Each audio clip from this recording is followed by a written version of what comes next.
আশা ভরসা সব সব শেষ করে দিয়েছো তুমি। যখন সব শেষ হয়েই গেছে তখন আর সেটা নিয়ে আক্ষেপ কেন করছো না? আর আমি এটাও বুঝতে পারছি না তুমি তোমার সব আশা ভরসা শুধু আমার ওপরেই কেন চাপাচ্ছ। বড়দা ভাইয়েরও তো বিয়ে দিয়েছিলে, বৌদিভাইকে নিয়ে এসেছিলে বাড়িতে। বৌদিভাইকে খুব মাথায় তুলে রেখেছিল তোমাকে? রাখেনি তো। তোমার বড় ছেলেও কোনোদিন তোমাকে মাথায় তুলে রাখেনি মা। হ্যাঁ, এখন তারা নিজেদের ভুল বুঝতে পেরেছে, এখন তারা ভালো হয়ে গেছে, ঠিক কথা। কিন্তু তোমার জীবনের যে দিনগুলো অপমানে অসম্মানে চলে গেছে সেগুলো তো চলেই গেছে মা। ছোটদা ভাইয়েরও তো বিয়ে দিয়ে নিয়ে এসেছিলে কিয়াদিকে। কিয়াদিকে তোমার ভালো মেয়ে বলেই মনে হয়েছিল তখন। কোনো আপত্তি করনি ছোটদা ভাই কিয়াদির বিয়েতে। কি হলো মা? বিয়েটা টিকলো? টিকলো না তো। এখন তো অর্ণাদি কিয়াদি নিজেদের মধ্যেই ঝামেলা শুরু করে দিয়েছে। আর তুমি ওদের ভালোটা দেখছো, খারাপটা দেখছো না। শুধু আমার ভালো মন্দ দুটোর পিছনেই পড়ে রয়েছো। কেন বলো তো মা? কিয়াদি আর বৌদি ভাই দুজনকেই তো খুব ভরসা করেছিলে। কেউ তোমাদের ভরসার যোগ্য হতে পারেনি। বৌদি ভাই কিয়াদি দুজনেই তো তোমাদের মতো। তাদের ফ্যামিলি স্টেটাস আছে, চাকরি বাকরি, পড়াশোনা, বড়লোক বাবার মেয়ে, সব কিছুই তো ছিল। তাহলে এত ব্লান্ডার হলো কেন মা? সেই জন্যই বলছি এরকম ভাবে না কাউকে জাজ করা যায় না।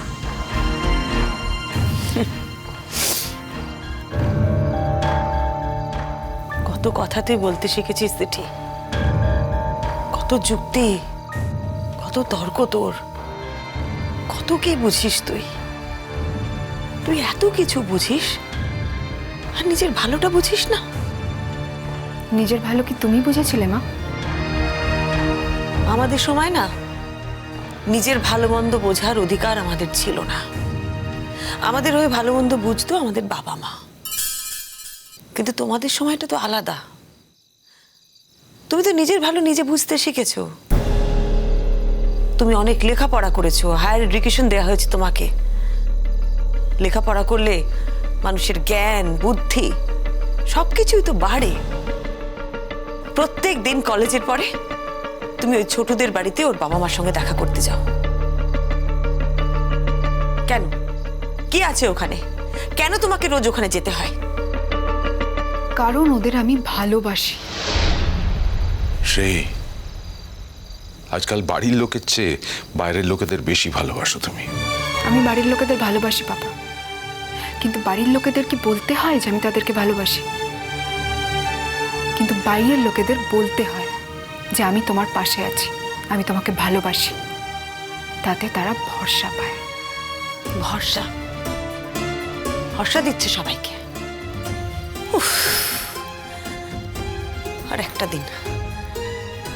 দিন কেটে গেলে না, ওই কোর্টের রায় বেরিয়ে গেলে আমি গঙ্গা স্নান করে আসবো। কি তুমি কি মনে করেছো মা? ছোট সাংঘাতিক কঠিন একটা শাস্তি হবে, অনেক বছরের জেল হবে। আর সেই অনেক বছরে আমি বদলে যাব, আমার পুরো জীবনটাই বদলে যাবে। আমি ছোটকে ভুলে যাব, একেবারে out of sight out of mind হয়ে যাবে। না মা, কারণ আমি সেরকম মেয়েই নই।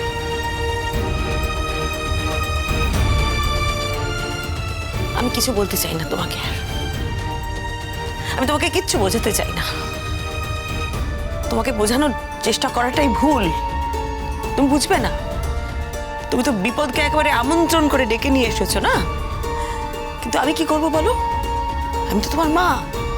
আমি তো চাই না তুমি বিপদে পড়ো, সেই জন্য তোমায় বোঝানোর চেষ্টা করছিলাম। লাভ নেই, কোনো লাভ নেই। তোমার নিয়তিতে যা আছে তাই হবে। আমি হাজার চেষ্টা করি না কেন, হবে না কিছু। বুঝবে না তুমি। তোমরাই তো ছিলে আমার পায়ের বেড়ি। আমার ছেলে মেয়েদের কথা ভেবে কোনোদিনও আমি নিজের কথা ভাবিনি, আমার ভবিষ্যতের কথা ভাবিনি। এই সংসারে হাজার অপমান, হাজার অপমান, হাজার অসম্মান সহ্য করেও আমি পড়ে থেকেছি, কোনোদিনও নিজের কথা চিন্তা করিনি। তোমার উপরে অনেক ভরসা ছিল আমার, অনেক আশা ছিল আমার মেয়ের প্রতি। শেষ হয়ে গেল সব। তুমি আমাকে বুঝিয়ে দিলে দিঠি, আমি তোমার কেউ নই। আমি কেউ নই তোমার। তোমার জীবনে আমার আর কোনো প্রয়োজন নেই। আমি এই কথাটা একবারও বলিনি মা। এটা যদি মনে হয়ে থাকে তাহলে ওটা তোমার মনে হওয়া, এটা তাই তুমি আমার উপর চাপিও না। সব কথা মুখে বলে দিতে হয় না দিঠি। আমার কোনো কথাই যখন তোমার পছন্দ হচ্ছে না, তখন এটাই ধরে নিতে হবে যে তোমার জীবনে আমার কোনো ভূমিকা নেই। এখনো সময় আছে দিঠি, নিজেকে বদলে নাও। আমি কেন নিজেকে বদলাবো বলো তো বাবা হঠাৎ করে? আমি তোমাদের এই কথাটাই বুঝতে পারছি না। আমরা যেরকম চলছি সেরকমই চলবে, তাই তো? আমাদের কথা তুমি শুনবে না। কিছুই তো চলছে না বাবা। কি হবে? এবার রায়ের পর একটা ছেলে হয়তো জেলে যাবে, হয়তো কেন, নিশ্চিত যাবে। তারপর হয়তো সপ্তাহে কিংবা মাসে একবার তার সাথে আমার দেখা হবে। ছোটুর বাড়ির লোকেরাও মাধবপুর ফিরে যাবে। আমার সময় সুযোগ মতো 9 মাসে 6 মাসে হয়তো একবার আমি তাদের কাছে যেতে পারবো, দেখা হবে। আমি তো আমার ডাক্তারি পড়া ছেড়ে দিচ্ছি না, আমি তো পড়ছি। আমি তোমার ডাক্তার হওয়ার স্বপ্নটা ছেড়ে দিইনি বাবা। তুমি ডাক্তারি পড়ছো, নিশ্চয়ই একদিন বড় ডাক্তার হবে। তবে তোমার রুচিটা ভেবে না আমি অবাক হয়ে যাচ্ছি দিঠি। ছোটুর মতন একটা ছেলের সঙ্গে তুমি থাকার কথা ভাবছো, জীবন কাটানোর কথা ভাবছো। ছি। ভালো মন্দের সংজ্ঞাটা তোমার সঙ্গে আমার মেলে না মা। তোমার একদিন যা ভালো মনে হয়েছিল, আজও কি সেই ভালোটাতেই তুমি বিশ্বাস করো? আজও কি সেই একই অ্যাকসেপ্টেন্স আছে তোমার কাছে? নেই তো। আর একটা কথা, সবার জীবনে রোহিত আঙ্কেল আসে না মা। কারোর জীবনে রোহিত আঙ্কেল তৈরি করতে হয়। আমার জীবনে রোহিত আঙ্কেল আসেনি। আমার জীবনে যে মানুষটা এসছে তাকে আমি রোহিত আঙ্কেলের মতোই তৈরি করতে চাই। আর এটা আমার চ্যালেঞ্জ। চ্যালেঞ্জে হার জিত থাকে। আর যদি তোমার কথাই সত্যি হয়, যদি ছোটু কোনোদিন অন্ধকার জগৎ থেকে বেরিয়ে আলোর দিকে না আসতে পারে, তাহলে সেটা আমার হার হবে মা। কিন্তু এই হার জিতটা আমারই থাক। এখানে অন্য কারুর আর কোনো ভূমিকার কোনো প্রয়োজন নেই।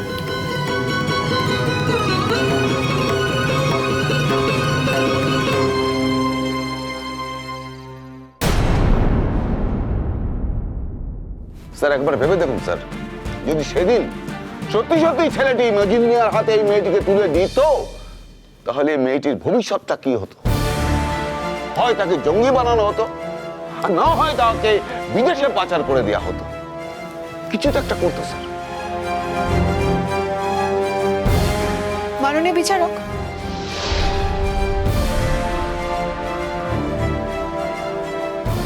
এ বিষয়ে থানার সহযোগিতা যা যা কাগজপত্র আমরা পেয়েছি আর নিজেরা তদন্ত করে যেসব তথ্য প্রমাণ জোগাড় করতে পেরেছি, সেই কাগজপত্রগুলো আপনার কাছে জমা রাখলাম স্যার।